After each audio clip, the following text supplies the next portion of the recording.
வணக்கம். நான் எக்ஸ்ப்ளோர் தமிழா, பேர் தீபக். நான் ஒரு யூடியூபர் அண்ட் இன்ஸ்டாகிராம் இன்ஃப்ளூயன்சர். எத்தனையோ பேருக்கு எனக்கு யூடியூபராக தெரியும். ஏன்னா மேகாலயாலேருந்து, தாய்லாண்ட்லேருந்து, வியட்நாம் எல்லா இடத்துக்கும் நான் போயிருக்கேன்.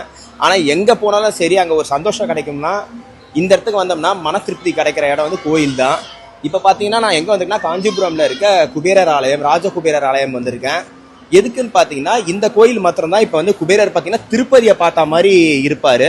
அதை தவிர வந்து நம்ம எல்லாருக்குமே தெரியும், பணக்கார கடவுள்னா அவர் குபேரர் தான். நான் நெட்டில் சர்ச் பண்ணேன் ரீசனாக, சரி நம்ம கொஞ்சம் ஃபைனான்ஷியலாக டைட்டாக இருக்குது, ஏதாவது ஒரு குபேரர் கோயில் போய் வேண்டிக்கலாம் அப்படின்னு. அப்போ நான் பார்க்கும்போது இந்த குபேரர் கோயில் தான் எனக்கு நிறைய பேர் போட்டிருந்தாங்க, சஜஸ்டும் பண்ணாங்க. ஸோ அதை நம்பி தான் நானும் வந்தேன். உண்மையை சொல்கிறேன், ஒரு மன திருப்தியாக ஒரு இது இருக்கும் தெரியுமா, ஒரு நமக்கு உடம்புல இந்த நெகட்டிவ் எனர்ஜிலாம் போயிட்டு ஒரு பாசிட்டிவ் எனர்ஜியாக நம்ம ஃபீல் பண்ணுவோம் தெரியுமா, அது வந்து இந்த ஆலயத்துக்குள்ளே கிடைக்குது.